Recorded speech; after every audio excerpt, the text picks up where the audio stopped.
Assalamualaikum warahmatullahi wabarakatuh. Bismillahirrahmanirrahim. Alhamdulillahi rabbil alamin. Wa afdalus salati wa atammu taslimi ala sayyidina Muhammadin wa ala alihi wa sahbihi ajma'in. Rabbi shrah li sadri wa yassir li amri wahlul 'uqdatam min lisani yafqahu qawli. Subhanaka la ilma lana illa ma 'allamtana innaka antal alimul hakim. Allahumma akhrijna min zulumatil wahmi wa akrimna bi nuril fahmi waftah 'alaina bi ma'rifatil ilmi wa sahhil akhlaqana bil hilmi waj'alna mimman yastami'una al-qawla fayattabi'una ahsana. Allahumma ati nufusana taqwaha wa zakkiha anta khairu man zakkaha anta waliyuha wa maulaha. Allahumma arinal haqqa haqqan warzuqna ittiba'ah wa arinal batila batilan warzuqna ijtinabah. Allahumma anfa'na bima 'allamtana wa 'allimna ma yanfa'una wa zidna ilman wa huda. Amma ba'd. Alhamdulillah, muslimin muslimat, hadirin hadirat yang saya hormati, syukur kehadirat Allah Subhanahu wa taala pada malam ini insyaallah kita menyambung pengajian kuliah Maghrib bulanan hari Rabu yang ke-4, anjuran Masjid Al-Mardiyah Taman Melawati, menggunakan kitab Kekeliruan Umat. Inilah jawapannya, susunan Al-Fadhil Ustaz Muhadhir bin Haji Jul Hafizahullah Ta'ala wa nafa'ana bihi wa bi'ulumihi fid dharaini amin. Kita sampai ke muka surat 77.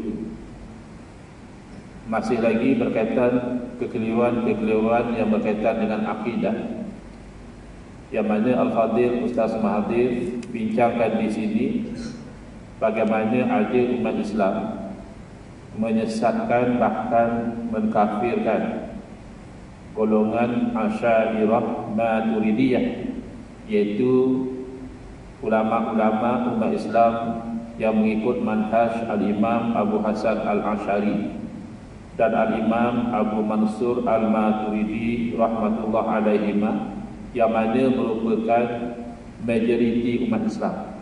Majoriti umat Islam dari segi akidah adalah Asy'ariyah Maturidiyah, tiba-tiba disesatkan bahkan dikafirkan oleh segelintir. Jadi ini satu kekeliruan yang besar, ini satu perkara yang serius. Bahkan kebelakangan ini kelantangan dan keberanian mereka menyesat dan mengkafirkan Asy'ariyah Maturidiyah itu semakin ketara. Mungkin akibat terpengaruh dengan silibus yang mereka belajar di luar negara. Ada setengah universiti di negara Arab yang mana silibus akidahnya dari awal lagi dia membincangkan akhta' aqaidiyah lil Asy'ariyah, kesalahan-kesalahan akidah golongan Asy'ariyah. Jadi dari awal lagi dia telah menanamkan dalam minda pelajar-pelajar ini bahawa Asy'ariyah ni akidahnya tidak betul. Kita lihat di muka 77. Mungkin kita undur sedikit ke muka 76. Di dalam kitab Ittihaf Sadatil Muttaqin, iaitu syarah kepada kitab Ihya Ulumuddin yang disusun oleh Al-Imam Al-Ghazali rahimahullah taala, disyarah oleh Al-Hafiz Murtada Az-Zabidi rahimahullah. Beliau menyebut, idza utliqa ahlu sunnati wal jama'ati fal murad bihim al-asy'ariyatu wal maturidiyah. Apabila diitlakkan, disebutkan ahli sunnah wal jamaah begitu sahaja, maka yang dikehendaki adalah pengikut Imam Abu Hasan Asy'ari iaitu Asy'ariyah, dan pengikut Al-Imam Abu Mansur Al-Maturidi iaitu Maturidiyah rahmatullah alaihim ajma'in. Kita barangkali telah terangkan sebelum ini kenapa tidak dikatakan ahli sunnah wal jamaah itu pengikut Rasulullah sallallahu alaihi wasallam, itu kan lebih jelas. Ikut Nabi pasti ahli sunnah wal jamaah. Kenapa nak kena nisbah pada Asy'ariyah Maturidiyah? Jawapannya betul, asalnya begitu. Asalnya yang dikatakan ahli sunnati wal jamaah ma'ana alaihi wa ashabi, apa yang saya berada di atasnya dan sahabat-sahabat saya. Itu ahli sunnah wal jamaah, ini ikut Nabi. Tetapi setelah berlaku fitnah, perpecahan di kalangan umat Islam, ada yang menolak takdir Qadariyah, ada yang menyalahkan takdir Jabriyah, ada yang mengatakan Allah hanya mentakdirkan perkara tertentu sahaja seperti Mu'tazilah, dan sebagai lagi fitnah penyelewengan dalam hal keadaan masing-masing mendakwa ikut Nabi. Masing-masing yang bertentangan itu mengaku ikut Nabi. Jadi akhirnya apabila Al-Imam Abu Hasan Al-Asy'ari rahimahullah dan murid-murid beliau bangkit mempertahankan akidah yang dibawa oleh Rasulullah sallallahu alaihi wasallam, khususnya pada masa itu dari serangan golongan Mu'tazilah. Golongan Mu'tazilah ini adalah golongan yang terlampau mengagungkan akal sehingga sanggup meminggirkan wahyu. Dan inilah yang dimaksudkan dengan ahli kalam. Apabila ulama mengkaji ilmu kalam, adalah ilmu kalam yang dipegang oleh golongan seperti ini, bukan ilmu kalam yang diistinbat daripada Quran dan Sunnah sebagaimana yang dipegang oleh Asy'ariyah Maturidiyah. Kena tahu beza.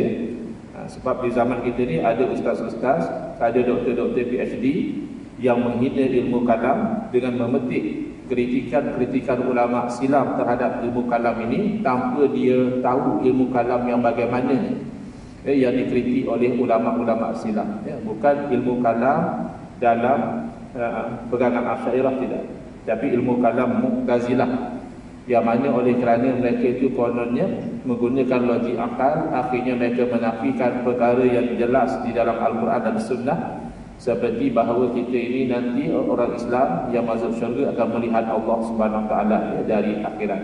Mu'tazilah menafikan. Kita yakin bahawa Al-Quran dengan arti kata kalam Allah itu qadim, bukan makhluk. Sebab kalam Allah itu sifat Allah, tak mungkin sifat Allah baharu, sedangkan zat Allah itu qadim. Zat Allah wujud dan ada permulaan, tiba-tiba sifat datang kemudian, tak mungkin. Tapi Mu'tazilah mengatakan Al-Quran dengan arti kalam Allah itu makhluk. Dan kemudian ahli sunnah wal jamaah beriman bahawa apa sahaja buruk atau baik itu takdir Allah. Tidak akan berlaku sesuatu perkara luar dari takdir Allah. Mu'tazilah mengatakan tidak, Allah hanya mentakdirkan yang baik sahaja. Kalau Allah tidak mentakdirkan yang baik, berarti Allah mentakdirkan yang lebih baik. Tapi yang buruk itu bukan takdir Allah. Ini antara contoh bid'ah-bid'ah yang dilakukan oleh Mu'tazilah, dan mereka juga mendakwa ikut Nabi. Jadi akhirnya untuk membeza antara umat Islam yang benar-benar berpegang dengan akidah Nabi sallallahu alaihi wasallam dengan yang hanya sekadar mendakwa sahaja, maka itulah disebut bahawa ahli sunnah wal jamaah adalah Asy'ariyah Maturidiyah, dengan tidak menafikan yang tidak Asy'ariyah Maturidiyah pun boleh jadi mereka ahli sunnah wal jamaah juga, asalkan pegangan itu selari dengan diajar oleh Nabi SAW. Contoh yang paling jelas iaitu para sahabat. Para sahabat tidak Asy'ariyah, sebab Asy'ariyah ini datang kemudian setelah berlaku fitnah, bangkit Imam Hasan Asy'ari mempertahankan, baru ada Asy'ariyah. Zaman sahabat tidak ada. Adakah sahabat bukan ahli sunnah wal jamaah? Tak mungkin. Begitu juga misalnya imam-imam mazhab yang empat, walaupun pengikut mereka itu nanti kita akan tengok, pengikut mazhab yang empat majoritinya Asy'ariyah atau Maturidiyah. Adalah yang terpengaruh dengan Mujassimah mungkin, adalah yang terpengaruh dengan Mu'tazilah mungkin, tapi majoritinya adalah Asy'ariyah atau Maturidiyah. Tapi imam-imam mereka tidak. Imam Abu Hanifah, Imam Malik, Imam Syafi'i, Imam Ahmad bin Hanbal rahmatullah alaihim ajma'in, tiada seorang pun daripada mereka itu Asy'ariyah. Adakah mereka bukan ahli sunnah wal jamaah? Ya, mereka ahli sunnah wal jamaah. Jadi kadang-kadang orang kata, kalaulah Asy'ariyah ni ahli sunnah wal jamaah, kenapa imam empat mazhab tidak Asy'ariyah? Ini kerana mereka dahulu, mereka hidup dahulu, mereka meninggal dahulu, mereka diuji terlebih dahulu dengan fitnah dan sebagainya, maka tidak dinisbahkan mereka itu kepada Asy'ariyah, tetapi murid-murid mereka itu melihat. Kemudian beliau berkata, Al-Imam Izzuddin bin Abdul Salam yang dikenali sebagai Sultanul Ulama, sultan kepada para alim ulama, telah mengemukakan bahawa akidah Asy'ariyah ataupun Asy'ariyah disepakati oleh kalangan pengikut mazhab Syafi'i, Maliki, Hanafi dan Fudala'ul Hanabilah. Lihat ya, hanya Hanabilah disebut Fudala, yang lain tak sebut. Yang lain hanya mazhab Syafi'i, Maliki, Hanafi. Kenapa yang Hanabilah ada Fudala? Baik, sebelum itu, mazhab Syafi'i boleh katakan 100% Asy'ariyah. Boleh katakan. Ada satu dua fiqhnya Syafi'i, tiba-tiba akidahnya Mujassimah. Boleh jadi. Tapi majoriti kita boleh kata kalau 100% tu dengan meminggirkan satu dua yang terkecuali Asy'ariyah. Maliki juga boleh katakan 100% Asy'ariyah. Hanafi kurang lebih 2/3 Maturidiyah.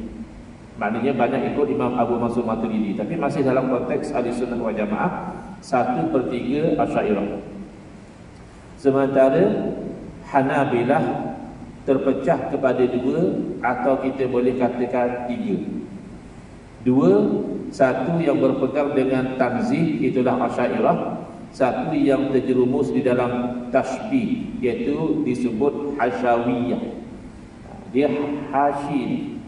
Kita kadang-kadang baca kitab hasyiah, tepi, duduk di pinggir ya. Jadi ismatan kitab tu di tengah, ada ulama lain datang dia buat catatan tepi, hasyiah.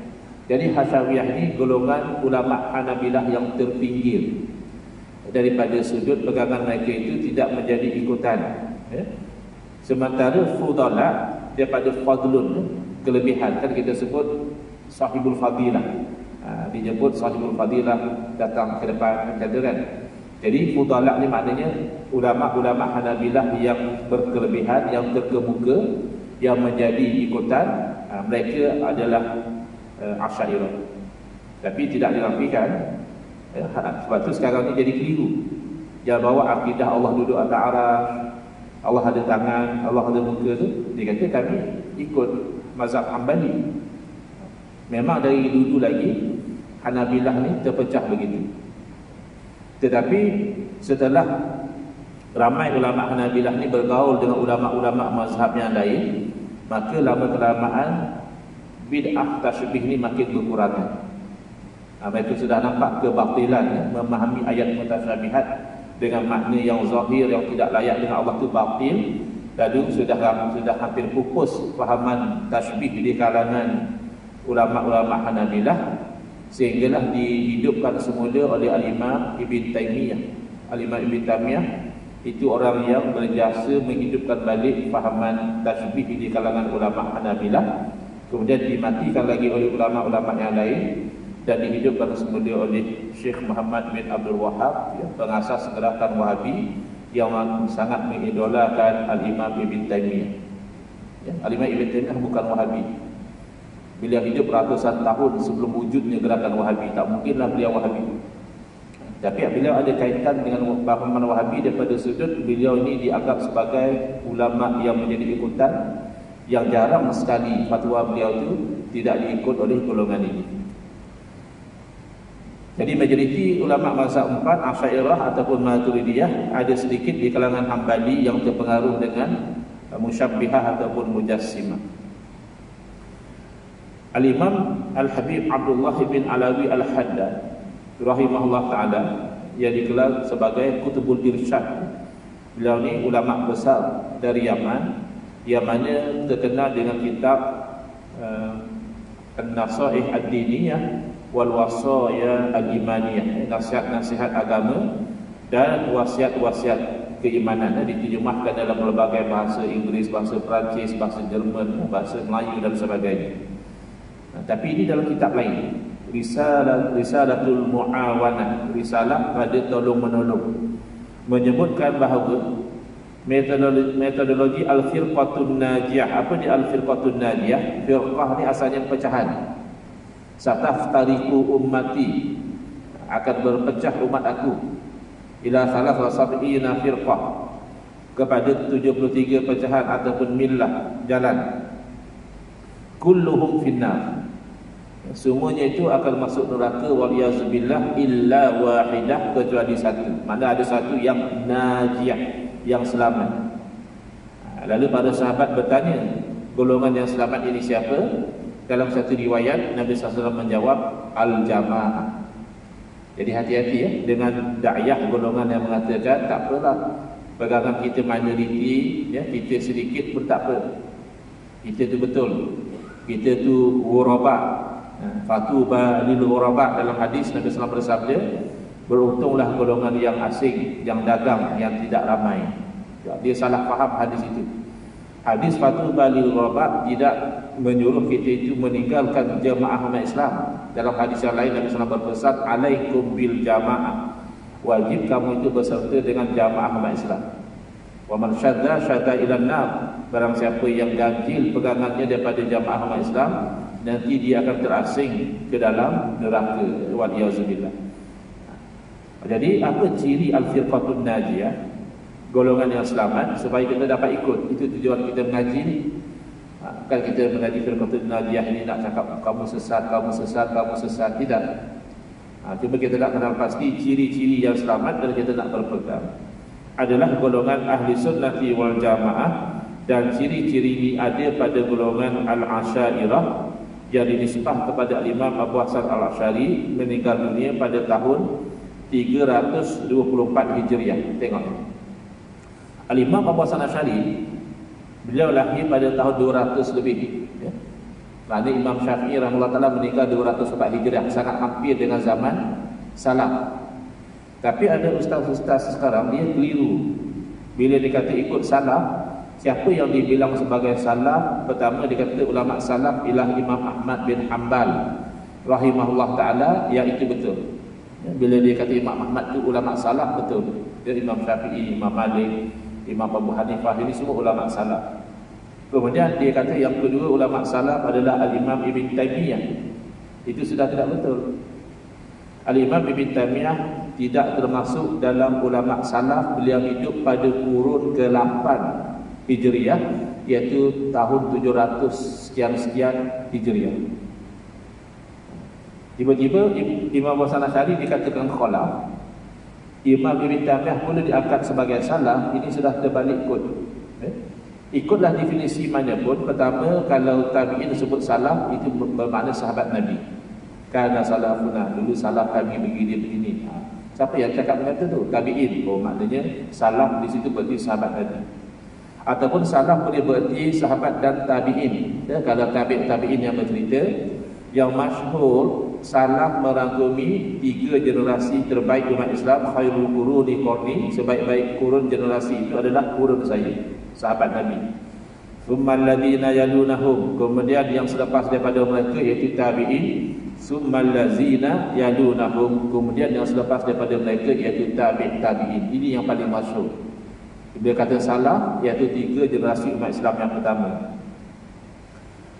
Ada juga pandangan mengatakan the first 500 years tu masih boleh dianggap salaf.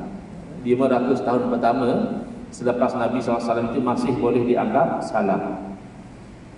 Ambillah mana-mana pandangan definisi tentang salaf, Al-Imam Ibn Taymiyah confirm tidak termasuk salaf. Apatah lagi Syekh Muhammad bin Abdul Wahab. Kadang dia bilang begitulah. Al-Imam Ibn Taymiyah, Al-Imam Ibn Qayyim al-Jauziyah, murid beliau Syekh Muhammad bin Abdul Wahab, dia tidak. Beliau kurun ke-12 Hijriah.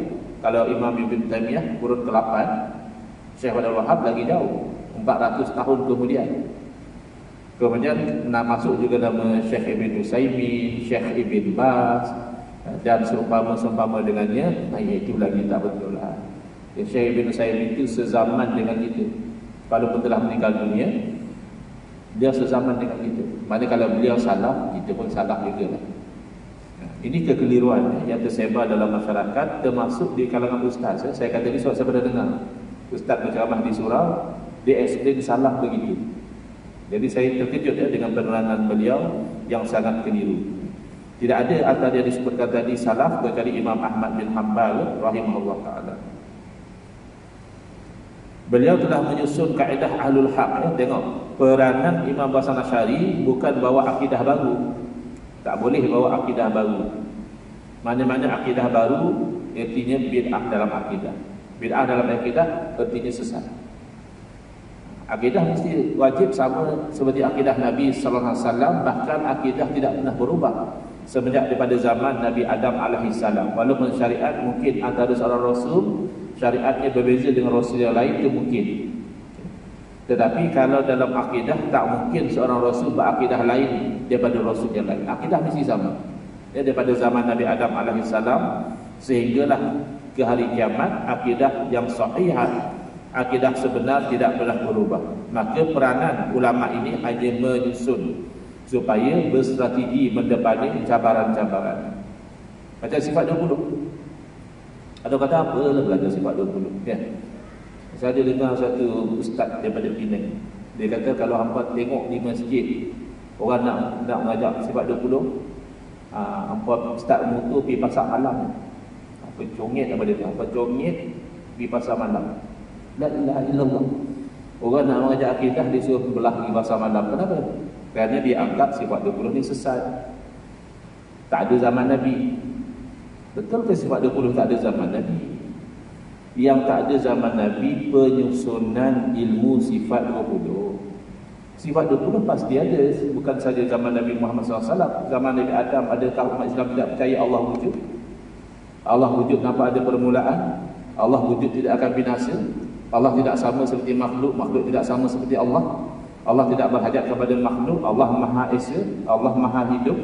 Ya, Allah Maha berkuasa, Maha berkehendak, Maha melihat, Maha mendengar, Maha berkata-kata. Tak adakah ini semua di zaman Nabi sifatnya? Ada. Cuma tak adalah dibilang satu-satu macam itu. Tapi sahabat semua beriman begitu. Kau ada sahabat yang kata tak percaya Tuhan wujud. Kau ada sahabat yang kata Tuhan dulu tak wujud, kemudian ni barulah Tuhan wujud. Tak ada. Atau ada ke yang kata Tuhan tu banyak? Seperti juga kita kata rukun sembahyang 13 perkara. Cara membilang itu tidak ada di zaman Nabi. Nabi ajar sahabat sembahyang, pertama niat, kedua berdiri betul, ketiga takbiratul ihram. Ya, tak ada. Tapi perbuatan tu ada. Takkanlah sahabat Nabi sembahyang tak ada niat sembahyang. Sedangkan Nabi SAW bersabda innamal a'malu binniyat, hanya saja amalan dinilai dengan niat. Adakah sahabat sembahyang tidak berdiri kecuali uzur? Adakah sahabat sembahyang tidak ada takbiratul ihram? Adakah sahabat sembahyang tidak ada membaca tilawah Fatihah dan sebagainya? Ada. Cuma zaman Nabi tidak dibilang begitu. Hati-hati ya. Jadi apa yang dilakukan oleh ulama-ulama ahli sunnah wal jamaah Asy'ariyah Maturidiyah adalah menyusun kaedah alul haq, iaitu orang yang berpegang dengan kebenaran. Ia merupakan akidah yang disepakati oleh para sahabat dan golongan yang terpilih selepas mereka. Lalu Al-Imamul Habib Abdullah bin Alawi Al-Haddad rahimahullah ta'ala memberi pesanan, kun asy'ariyan fi i'tiqadika huwal manhadus safiyyu anil zayghi wal kufri.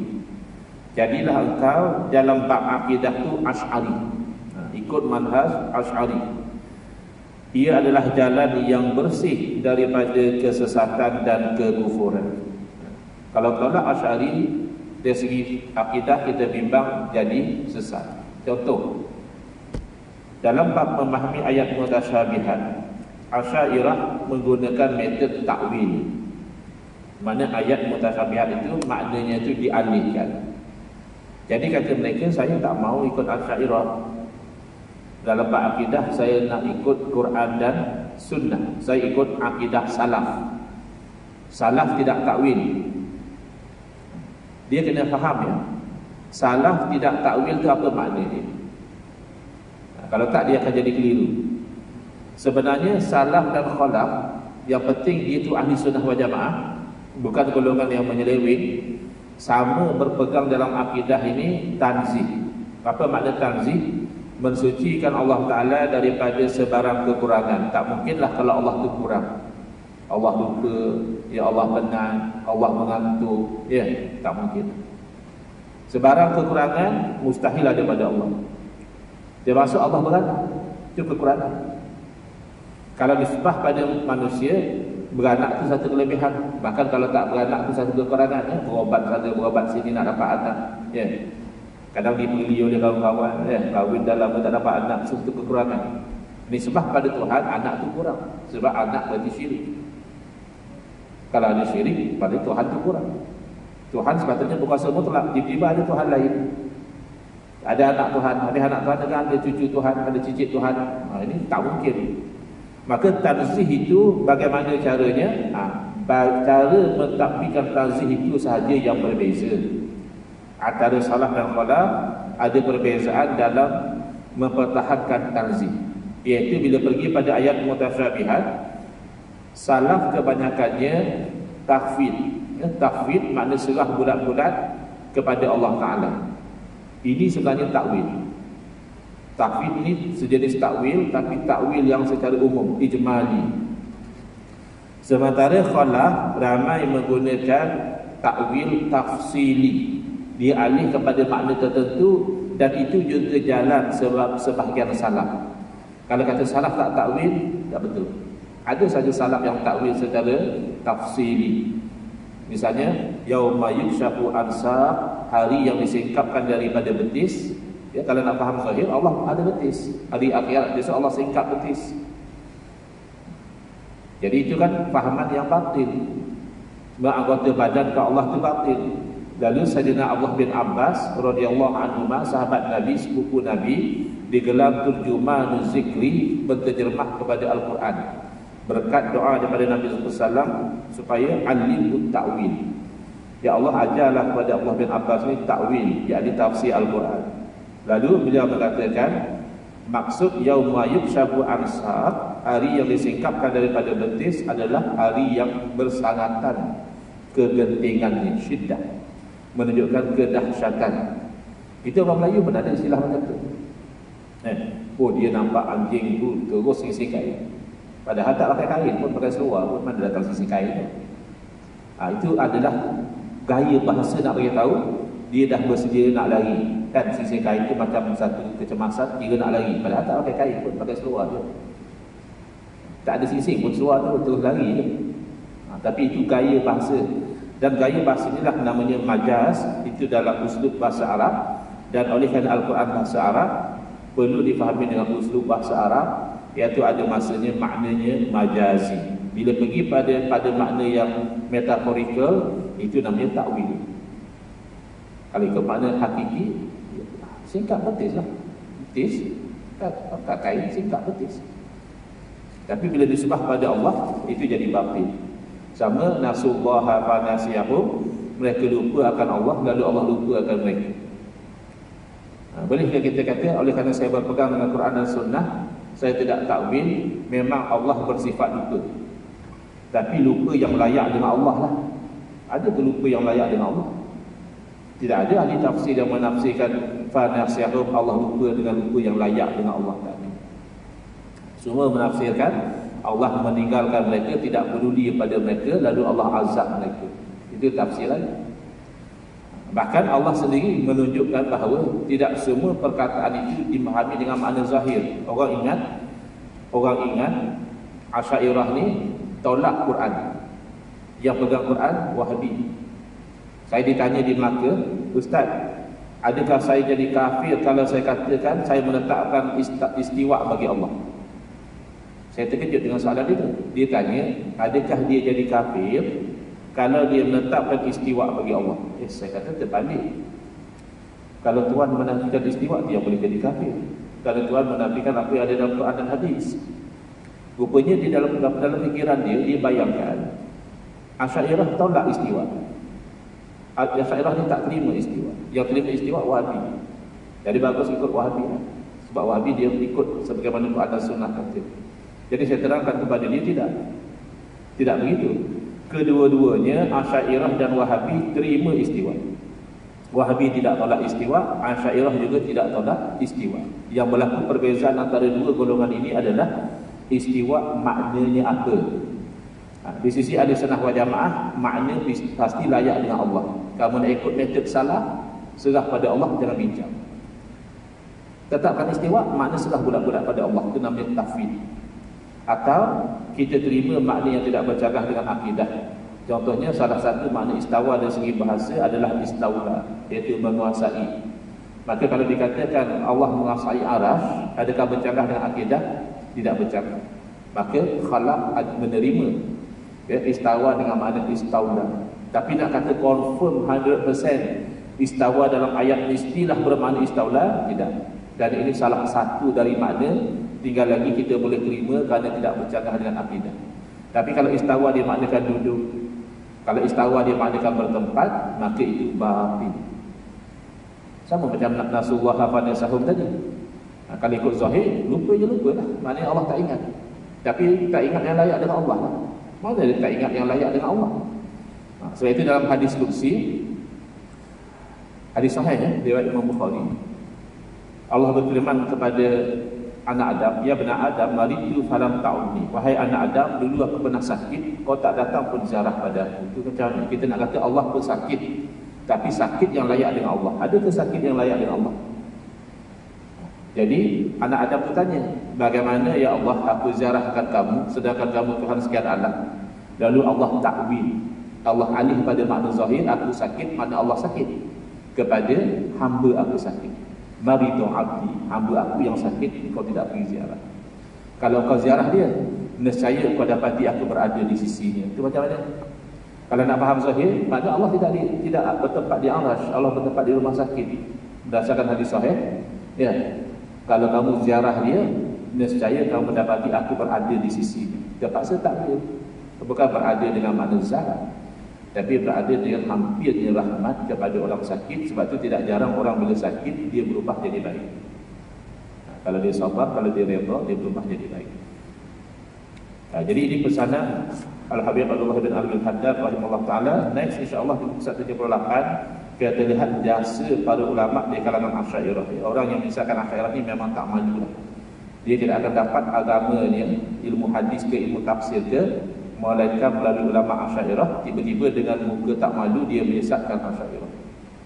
Itu insyaAllah dalam kuliah yang akan datang. Bismillahirrahmanirrahim. Alhamdulillahirabbil alamin, wassalatu wassalamu ala asyrafil anbiya'i wal mursalin wa ala alihi wa sahbihi ajma'in. Allahumma shrah sudurana wa ahsin akhlaqana wa azim ujurana wa nawwir qulubana bi nuri hidayatika kama naqarada bi nuri syamsika abadan abada bi rahmatika ya arhamar rahimin. Walhamdulillahirabbil alamin. Amin ya rabbal alamin wal aqwa minkum.